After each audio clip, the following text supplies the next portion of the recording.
여러분, 믿음 좋은 한 사람이 있었습니다. 그런데 그 동네에 큰 폭우가 내려서 홍수가 났습니다. 거리마다 물이 가득 찼고 집 안으로도 흘러들어오기 시작했습니다. 그때 마침 소방관이 길을 지나면서 거기에 있었던 그 사람에게 빨리 여기를 대피해야 된다라고 가르쳐 주었습니다. 하지만 그가 얘기합니다. 걱정하지 마세요. 저는 하나님이 구해 주실 거예요. 그러면서 소방관을 돌려보냈습니다. 그런데 비는 계속 쏟아졌습니다.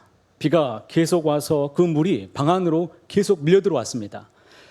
그때 마침 보트가 지나가면서 거기에 타고 있던 사람들이 방 안에 있는 이 사람을 발견합니다. 빨리 대피하세요. 빨리 이곳으로 오십시오. 하면서 손짓을 합니다. 그런데 이 사람이 그때도 이렇게 얘기했습니다. 괜찮아요. 저는 하나님이 저를 구해 주실 거예요. 그러면서 돌려보냈습니다. 비는 계속 왔고 그는 급기야 지붕 위로 올라갔습니다. 그때 마침 구조 헬기가 나타났습니다. 헬기에서 사람들이 외칩니다. 빨리 이 사다리를 붙잡으라고 얘기합니다. 그런데 그는 그때도 얘기합니다. 괜찮아요. 하나님이 저를 구해 주실 거예요. 그렇게 외치고 이 헬기마저 돌려보냈습니다. 여러분, 자, 이제 어떤 일이 벌어졌을까요? 여러분의 예상대로 그 믿음 좋은 사람은 그만 죽고 말았습니다. 그리고 하나님 앞에 서게 됐습니다. 그리고 정말 정중하게 하나님께 물었습니다. 하나님, 저는 하나님께서 저를 구해 주실 것이라고 굳게 믿었습니다. 그런데 이게 어떻게 된 일입니까? 도대체 하나님 거기서 어디에 계셨습니까? 라고 물었습니다. 그랬더니 하나님께서 대답하십니다. 아니 대체 그게 무슨 말이냐? 내가 소방관도 보내고 보트도 보내고 헬기도 보내는데 더 이상 내가 무엇을 더 해주랴? 이렇게 말씀하셨습니다. 여러분, 이 이야기를 여러분들은 어떻게 들으셨습니까? 이 이야기에는 아주 중요한 진리를 가득히 담고 있습니다. 여러분, 하나님은 어디에 계시는 것일까요? 많은 사람들이 본성상 생각하기를 하나님은 위대하셔서 섭리 중에 아주 신비한 곳, 특별한 곳에 장엄함 그 중에 하나님은 계셔서 우리에게 속삭일 것이라고 생각합니다. 그래서 우리의 삶의 자리가 주어졌지만 내 삶의 자리는 여전히 너무나 진부해서 다른 곳에 하나님은 계실 것이라고 자꾸 생각이 됩니다. 어려울 때 자꾸 눈을 돌려서 하나님은 어디 계시는가? 우리는 그 주님을 찾습니다. 여러분, 정말 그럴까요? 하나님은 저 멀리 계셔서 나타나지 않으시고 극박한 상황에서도 쩔쩔매게 만드셔서 그렇게 극적으로 나타나시는 분이실까요? 홍해를 가르셨던 그 하나님처럼 마치 폭풍우 속에서 기다렸다가 짠 하고 극적으로 우리에게 타잔처럼 그렇게 나타나시기를 원하시는 분이실까요? 물론 하나님께서 그런 방법도 쓰실 수도 있지만 여기에 우리의 영적인 문제가 있습니다. 자꾸 이런 방식으로 우리는 하나님의 뜻을 헤아리려고 생각하고 있고 이것을 왜곡된 방식으로 하나님의 임재를 우리가 찾으려고 하고 있기 때문입니다. 성경을 한번 찾아보십시오. 성경에서 우리에게 가르쳐주는 중요한 사실이 무엇입니까? 하나님은 어디에 계십니까? 하나님은 아주 일상적인 곳, 내게 주어진 그 삶의 자리 한복판에 그 가운데에 계신다라고 하나님은 우리에게 말씀하고 계십니다. 여러분은 일상 속에서 어디에서 하나님을 만나고 계십니까? 오늘 읽은 욥기에 있는 말씀을 통해서 욥이 어디서 하나님을 만났는지, 그가 어떻게 삶이 회복되었는지를 오늘 말씀을 통해서 은혜를 함께 나누어 보기를 원합니다. 우리는 욥을 잘 알고 있습니다. 욥은 어떤 사람이었습니까? 그는 온전한 사람이었습니다. 죄도 없었던 사람이었고 의인이었습니다. 당대의 최고로 정말 주님을 잘 믿는 그런 사람이었죠. 정직했습니다. 악에서 떠난 사람이었습니다. 그에게서 흠조차 찾아볼 수 없었던 그런 사람이었습니다. 그런데 난데없이 이 사람이 지금 큰 재난을 당하게 됩니다. 그 사람 앞에 지금 고난이 찾아왔습니다. 이 재난으로 인해서 그는 모든 것을 잃었습니다. 재산을 잃었습니다. 사랑하는 자녀들을 다 잃었습니다. 하루아침에 일어난 일이었습니다. 예측할 수 없는 일이었습니다. 열심히 살았던 것 그 일밖에 없었는데 몸도 마음도 회복 불능의 상태로 완전히 무너져 버린 그런 삶이 그에게 펼쳐지고 있습니다. 하루아침에 모든 것을 잃었지만 그는 그 잿더미 속에서도 하나님을 떠나지 않고 여전히 하나님을 찬양합니다. 우리는 이 욥의 믿음을 배워야 된다라고 많은 사람들이 말합니다. 그렇죠. 그 가운데서도 여전히 하나님을 찬양하는 그 모습 속에서 우리는 하나님을 끝까지 붙들어야 될 것입니다. 하지만 그도 역시 그 좋은 믿음도 시간이 지나가니까 계속해서 금이 가기 시작합니다. 믿음으로 참고 견디고 인내하고 있었지만 그가 참아내었던 그 원통함이, 그 안에 있는 그 분노가 폭발하기 시작합니다. 하나님, 내가 하나님을 언제 한번 제가 서운하게 해드린 적이 있었습니까? 제가 늘 하나님 예배하지 않았습니까? 아침과 저녁으로 예배하고 자녀들에게 번지하게 하고 우리의 죄가 있으면 항상 그것을 회개하게 하고 하나님 앞에 겸비하면서 살기 위해서 노력하며 살았습니다. 어려운 이들을 도우며 살았습니다. 제게 주신 이 재물을 제 것이 아니라고 나누어주며 살았습니다. 정말 정직하게 살려고 애썼습니다. 그런데 왜 제가 시련을 당해야 됩니까? 왜 내가 아파야 됩니까? 하나님, 말씀해 보세요. 이렇게 그는 원통함이 최고조에 이르렀을 때에 그때 폭풍우 가운데에서 하나님이 임재하시고 그에게 나타나셔서 말씀하십니다. 여러분, 오늘 읽은 이 욥의 말씀은 지금 욥의 고난에 대한 하나님의 대답입니다. 하나님의 음성입니다. 하나님께서 입을 열어서 욥에게 하시는 말씀을 들어보십시오. 그런데 저는 이 말씀을 읽으면서 너무나 당황스럽습니다. 한마디의 위로도 없습니다. 그에게 왜 이런 일들이 일어나는지에 대해서 가르쳐주지 않습니다. 그냥 주님이 내뱉고 계시는 말씀은 너무나 당황스러운데 그에게 뭐라고 말씀합니까? 내가 천지를 창조했을 때에 네가 무엇을 하였느냐? 내가 바다를 만들었을 때 네가 그것을 측량할 수 있었느냐? 내가 하늘의 저 별들을 만들었을 때에 내가 무엇을 하였느냐? 천지를 창조하는 나의 가운데에 네가 무엇을 하였느냐? 그렇게 계속 묻고 계십니다.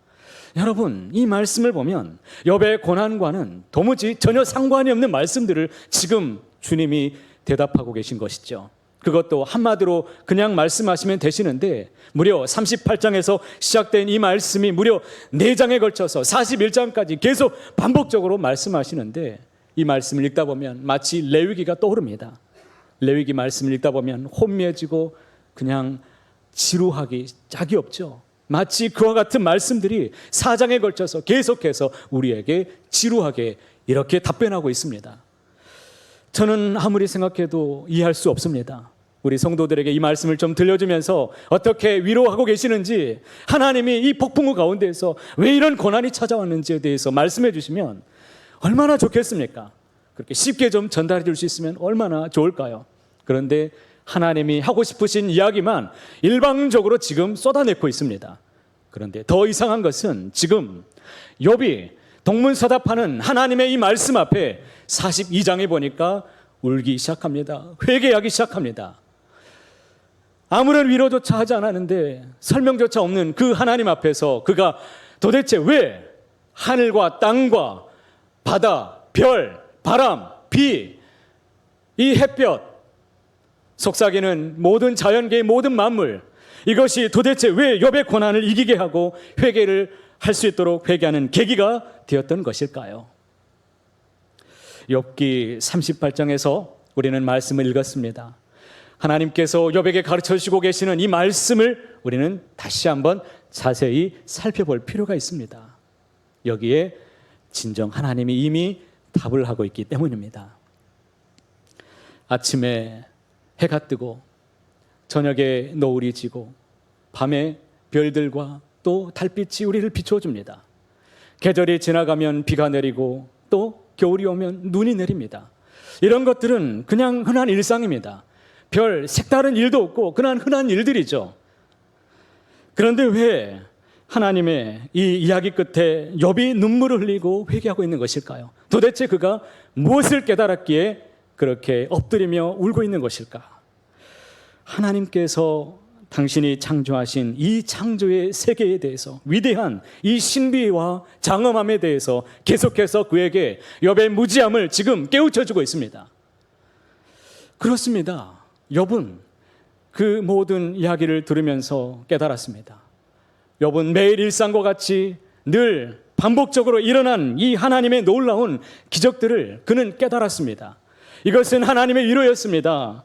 햇빛과 비와 바람과 모든 잔잔한 파도, 이런 것들은 하나님의 음성이었고, 나에게는 사랑이었고, 온기였고, 따뜻함이었고, 나에게 가까이 들려주시는 하나님의 모든 것이 하나님의 말씀이었고 임재였습니다. 하나님의 살아계시는 전능하신 손길이었습니다.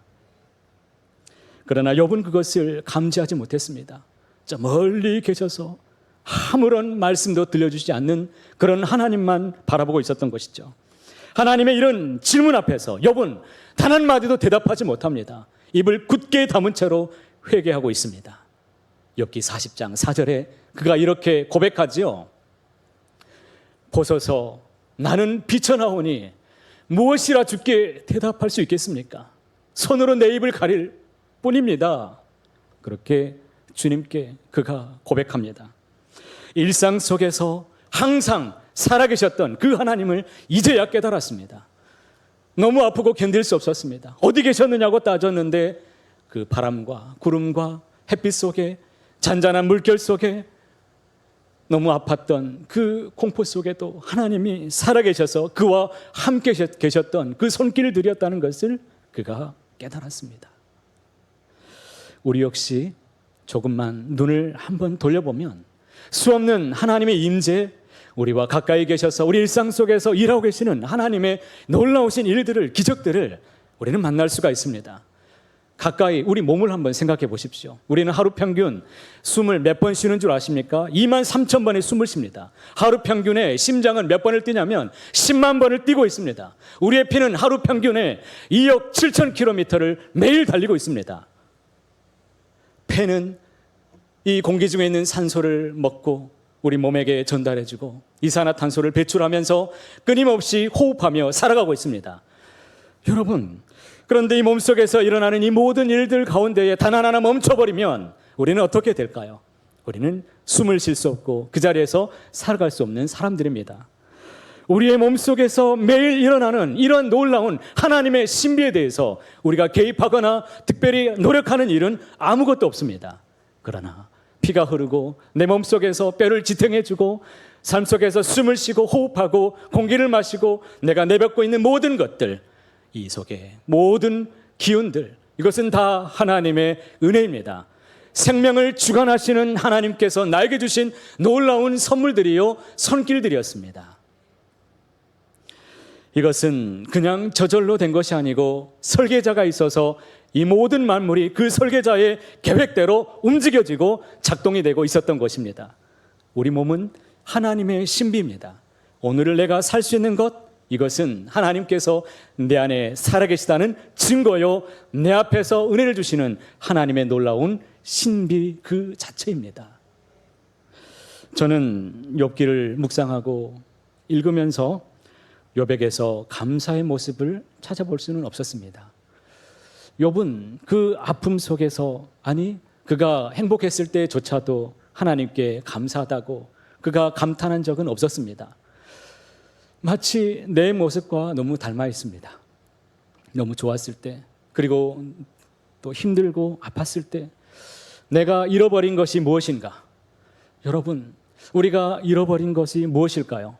이 놀라운 하나님의 은혜, 나에게 늘 가까이 계셔서 아름다운 비와 그리고 속삭이는 모든 자연의 만물들, 새소리, 이 지금도 지저귀는 메뚜기 소리, 모든 것이 하나님께서 주시는 작품이요, 나에게 주시는 음성이었음에도 불구하고 나는 원망하고 계속 불평만 일삼았던 그런 사람이었습니다. 우리가 살아가면서 도대체 잃어버린 그것이 무엇일까요? 혹시 여러분은 그 감사를, 주님이 주신 그 감탄을 혹시 잃어가고 있지는 않으신지요? 감탄은 하나님에게서부터 시작된 것입니다. 하나님이 하늘을 만드셨습니다. 그리고 땅을 지으시고 그것을 보시고 너무 좋으셨다라고 고백하셨습니다. 그렇게 감탄하셨습니다. 그 중에서 특별하게 우리를 지으시고 그 무엇보다도 우리로 인하여서 너무나 감격스러워하셨습니다. 지으시니 너무 심히 좋다라고 너무나 감격스러워하셨습니다. 그 하나님의 감탄이 오늘 우리에게 이어지기를 간절히 소망합니다. 내가 숨을 쉴 수 있다니, 아침에 눈을 떠서 푸른 하늘을 바라보면서 내가 저 푸른 하늘을 바라볼 수 있다니, 나에게 사랑하는 사람들, 내 가족이 내게 있다니, 내가 밥 한 공기를 먹을 수 있는 이런 힘이 있다니, 내게 일어설 수 있는 이 힘, 내가 땀을 흘릴 수 있는 이 건강이 오늘 이 하루에 내게 주어졌다니, 모든 것이 감격이고 감탄스러운 일들일 뿐입니다. 여러분, 그렇지 않습니까? 사랑하는 성도 여러분, 여러분 일상 속에서 감사를 회복하십시오. 우리의 늘 살아가는 삶의 자리에서 주님을 만나시고 그분과 호흡하시고 감탄을 회복하시기를 축복합니다. 눈을 뜨면 매일 만나는 싱그러운 아침과 바람에 대한 감탄, 매일 나에게 속삭이며 기적이는 그런 아름다운 새소리, 우리를 위해서 창조하신 숲과 나무에 대한 그 감탄, 내게 사랑스러운 사람들을 붙여주심에 대한 그 아름다운 감탄이 항상 우리 안에 넘쳐나기를 축복합니다. 우리의 신앙이 이렇게 주님께 대한 감탄을 잃어갈 때 메말라버리고 우리는 형식적인 신앙만이 남게 될 것입니다. 그렇기 때문에 진실로 우리에게 필요한 것이 무엇입니까? 그것은 어떤 기적이 아닙니다. 어떤 환상이 우리에게 필요하지 않습니다. 여러분, 우리 일상 속에서 매일 우리 앞에 펼쳐놓으신 그 하나님의 놀라우신 신비에 대해서 내가 발견할 수 있는 영적인 눈, 이것이 우리에게 항상 필요하다라는 것입니다. 창세기 5장에 보면 이 노아의 이 족보가 기록되어 있습니다. 그 인물들을 소개하면서 계속해서 반복합니다. 그 사람들을 반복할 때 이름들이 나오는데 낳고 살았고 죽었다라고 기록하죠. 많은 사람들이 이렇게 태어났습니다. 낳고 살았고 죽었습니다. 이렇게 반복적인 일상을 지냅니다. 그런데 유독 에녹에게만큼은 특별하게 그가 그냥 낳고 살았고 죽었다라고 말하지 않고 그는 동행했다라고 지금 말하죠. 창세기 5장 21절과 22절에 함께 읽어보겠습니다. 에녹은 65세에 무두셀라를 낳았고 무두셀라를 낳은 후 300년을 하나님과 동행하며 자녀를 낳았으며, 24절에는 이렇게 기록하죠. 이것도 함께 말씀 읽어봅니다. 에녹이 하나님과 동행하더니 하나님이 그를 데려가심으로 세상에 있지 아니하였더라. 할렐루야. 성경은 두 번씩이나 지금 강조하고 있습니다. 무엇을 강조하고 있습니까? 에녹이 하나님과 함께 동행했다라는 이 말씀을 계속해서 반복하고 있습니다. 동행했다라는 이 원어를 찾아보면 히브리어로 히트 할라크라는 이 단어를 쓰고 있는데, 이것은 걷고 또 걸었다라는 뜻을 품고 있습니다. 그러니까 에녹은 세상에 살면서 하나님과 함께 동행했는데 어떻게 동행했느냐? 하나님과 함께 걷고 또 걸었습니다. 하나님과 함께 걷고 걸었던 일이 그게 전부였습니다. 성경을 자세히 살펴보았습니다. 그러면 하나님과 동행하면서 그가 했던 일이 과연 도대체 무엇일까? 무엇을 남겨놓았는가를 찾아보니까 도대체 이 말씀밖에 없습니다. 그가 동행함으로 하나님과 동행하면서 자녀를 낳았다라는 이 말씀밖에는 기록된 바가 없습니다. 이상하지 않습니까? 300년 동안 하나님과 동행했습니다. 그런데 남겨놓은 것, 그가 했던 유일한 일은 자녀를 낳았던 일뿐이다라고 말합니다. 여러분, 에녹이 하나님과 함께 동행하면서 그가 신비로운 하나님의 어떤 신비적인 경험을 날마다 살아갔던 것이 아니라 일상에서 하나님과 함께 동행했다라는 사실을 우리가 주목해야 됩니다. 산신령처럼 하늘에 둥둥 떠다니는 신비적인 체험을 그가 평생 했던 것이 아니었습니다. 산속 깊은 곳에 들어가서 돌을 닦고 독야 청청하면서 홀로 지내지 않았습니다. 그는 일상을 살면서 먹으면서 하나님과 함께 동행하며 살았습니다. 그는 일하면서 가정을 꾸리고 자녀를 낳고 그렇게 하나님과 함께 동행하면서 매일 걷고 걸으며 하나님과 함께 살았다라고 성경에서 기록하고 있습니다. 여러분, 여기서 우리는 믿음을 발견하게 됩니다. 믿음이 무엇입니까? 나의 일상에서 전능하신 하나님과 함께 매일매일 걷고 또 걷는 것, 이것이 바로 믿음이라고 말씀하고 있기 때문입니다. 여러분 믿으십니까? 주와 함께 서 있는 나의 자리, 내가 견딜 수 없고 벗어나고 싶고 정말 끔찍하다고 생각했던 나의 삶의 자리에 하나님이 서 계시고 그 주님과 함께 서 있는, 매일 걷는 그 자리가 하나님의 나라가 된다라고 말씀하고 있는 것입니다. 찬송가 438장, 이 찬송가가 얼마나 은혜스러운지 모릅니다. 내 영혼이 은총 입어 중한 죄짐 벗고 보니 슬픔 많은 이 세상도 천국으로 화도다. 할렐루야 찬양하세. 내 모든 죄 사함 받고 주 예수와 동행하니 그 어디나 하늘나라. 할렐루야. 그렇습니다. 주 예수와 동행하니 그 어디나 하늘나라라는 거예요. 그런데 3절의 찬양이 여러분 더 은혜스럽습니다. 3절의 찬양 부르다가 계속 흐르는 눈물이 계속 납니다. 높은 산이 거친 들이 조막이나 궁궐이나 내 주 예수 모신 곳이 그 어디나 하늘나라. 할렐루야 찬양하세.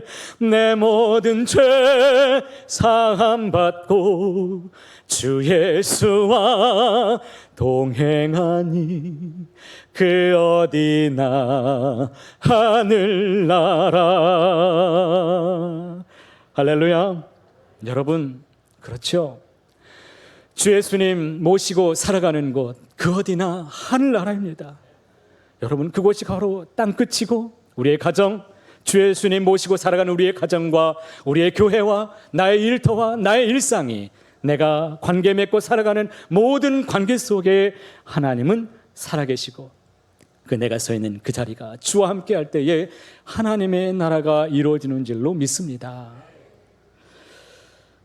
저희 선배 목사님 가운데에 김병년 목사님이라는 분이 계십니다. 이분이 교회를 개척했습니다. 교회를 개척하고 4개월 후에 아이를 낳게 되었습니다. 사모님이 귀한 딸아이를 낳아주었습니다. 그런데 아이를 낳고서 사흘 뒤에 불행하게도 온몸이 마비가 되는 이 뇌경색을 갑자기 앓고 쓰러졌습니다. 그리고 손도 발도 쓸 수 없이 식물인간이 되고 말았습니다. 아무 기능도 할 수 없었고 누워서 그냥 잠깐 소리를 약간 들을 수 있을 뿐, 그리고 눈만 깜빡일 뿐 아무것도 못하는 처지로 그렇게 살았습니다. 목사님은 결국에 사모님의 병간호를 위해서 10년 동안 목회하면서 이 사모님을 병간호하면서 살았습니다. 어느 누구의 도움도 받지 못하고 홀로 남겨진 이 아이들을, 3남매를 믿음으로 키워내면서 버티며 살았습니다. 1인 3역의 역할을 감당했습니다. 아빠로, 엄마로 목회 생활을 잘 감당하기 위해서 최선을 다해서 살았습니다. 그런데 어느 날 이런 일이 터졌습니다. 이 두 다리가 마비 증상이 있었기 때문에 좀 혈액순환을 위해서 거기에다가 찜질기를 좀 올려두었는데, 하필이면 누전이 되어가지고 큰 화상을 입었는데 그만 병원에 갔더니 절단해야 된다는 거예요. 다리를 절단해야만 살 수 있다. 그래서 왼쪽 다리를 절단했습니다. 너무나 기가 막히고 설상가상의 이 일을 겪어보니 욥처럼 하나님을 향해서 내가 왜 이런 시련을 당해야 됩니까? 하나님께 기도하고 열심히 살아가고 목회한 것 외에는 내가 하나님 앞에 범죄한 일도 없고 내가 정직하게 살았고 의롭게 살기 위해서 날마다 목숨처럼 여기며 살았습니다. 그런데 왜 나에게 이런 시련을 주시느냐고 그가 욥처럼 저항하면서 하나님께 울부짖었습니다. 그때 하나님의 음성이 들려옵니다. 뭐라고 들려오느냐? 그것은 전혀 듣고 싶지 않았던 말이었습니다. 축복의 말이 아니라 저주의 말과 같았기 때문입니다. 이렇게 말하지요. 병년아, 내 아내는 낫지 않는다. 인생의 거친 파도를 타며 나만 바라보아라. 병년아, 꿈꿀 수 없는 상황에 불안해하지 말고 그냥 나를 바라보고 나를 사랑하려무나. 이런 음성이 들려옵니다. 그는 수월 깊은 곳에서 아무도 의지할 수가 없었기 때문에 오직 하나님만 의지했습니다. 의지하고 주님을 바라보면서 매일매일 살았고 그렇게 버텼습니다. 그러면서 하나님을 섬긴다는 것이 무엇인지를 깨달았습니다. 도대체 믿음이 무엇인가를 알게 되었습니다. 세상에서 믿음을 가지고 살아낸다는 것이 무엇인지를 그 절박한 환경 속에서 절망 한복판에서 그가 맛보고 느꼈다는 겁니다. 그런데 놀라운 사실은 이 김병년 목사님이 그 와중에도 책을 썼습니다. 책 제목이 무엇이냐면 아빠, 우린 왜 이렇게 행복하지? 라는 제목입니다. 기가 막힌 제목이죠. 엄마의 보살핌을 단 하루도 받지 못했던 9살짜리 딸아이가 이렇게 말합니다. 아빠, 우린 참 이상해. 우리 집은 왜 이렇게 행복하지? 우리 집은 가난한데 왜 이렇게 행복하지? 우린 매일매일 행복해. 이렇게 아빠에게 아이들이 행복하다고 매일매일 고백하더라는 것입니다. 그도 그럴 것이 이 고통의 한복판에서 폭풍과 같은 매일매일의 삶 속에 있지만 주님과 함께하기 때문에 오늘의 삶이 내가 정말 행복하다라고, 오늘을 행복하게 살아갈 수 있노라고 그 책에서 그렇게 고백하고 있더라는 것입니다. 여러분, 믿음이 무엇입니까? 도대체 예수님을 믿는다는 것이 도대체 무엇을 말하는 것일까요? 믿음이란 우리 일상 속에서 소소하지만 매일매일 살아가는 나의 삶의 자리에서, 우리의 관계 속에서 매일 우리의 눈을 들어서 하나님을 바라보는 것, 이것이 믿음인 줄로 믿습니다.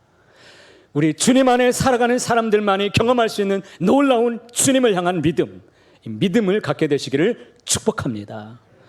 믿음이란 지금 우리의 삶이 너무나 고달프고 현실의 삶 속에 희망이 전혀 없어 보이지만, 그러나 주님을 오롯이 바라봄으로 견딜 수 있는 것, 그것이 바로 주님이 주시는 믿음입니다. 여전히 변하지 않는 이 현실 속에서 하나님이 주시는 약속을 굳게 믿고 하나님만을 오롯이 바라보고 버티며 오늘을 살아내는 것이, 이것이 바로 믿음입니다. 그럴 때 우리 주님이 모든 지각에 뛰어난 하나님의 평강이 그리스도 예수 안에서 여러분 우리의 마음과 생각을 지켜주실 줄로 믿습니다. 매일매일 반복적이지만 끝까지 믿음으로 버티며 견딜 때 내가 서 있는 그 자리 가운데 하나님께서 그 자리를 하나님의 나라로, 하늘 천국으로, 하늘 보화로, 이 세상에서 맛보지 못하는 그 감격스러운 감탄으로 항상 우리를 어루만져 주실 것입니다. 사랑하는 성도 여러분, 우리의 가정에 하나님의 나라가 있습니까? 우리의 자녀들의 미소 속에서 하나님의 나라를 경험하고 있으십니까? 주름진 내 남편의 얼굴 속에서 하나님의 나라를 읽을 수 있으십니까?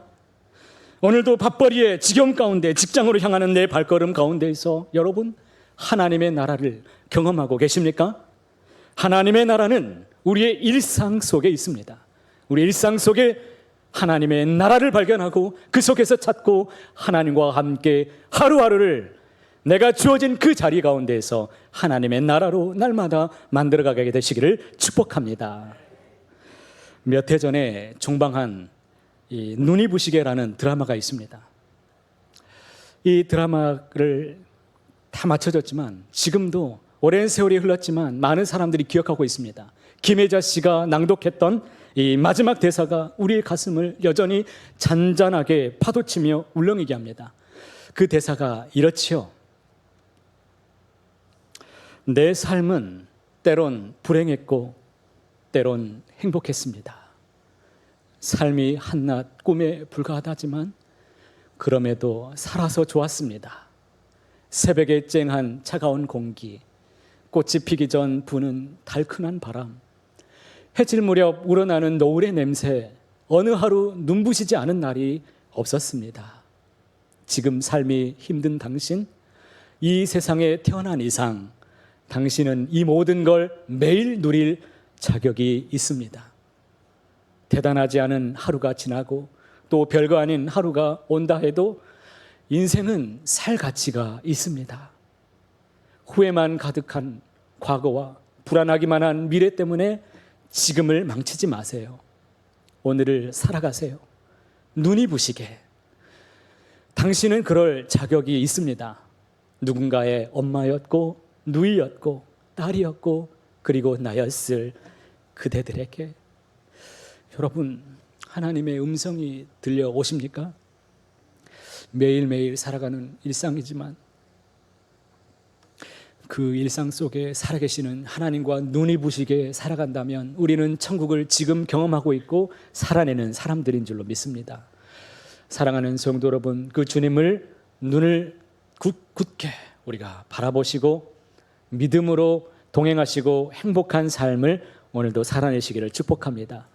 주님은 여전히 살아계셔서 우리를 돕고 진리로 인도하고 계심을 믿으시기를 바랍니다.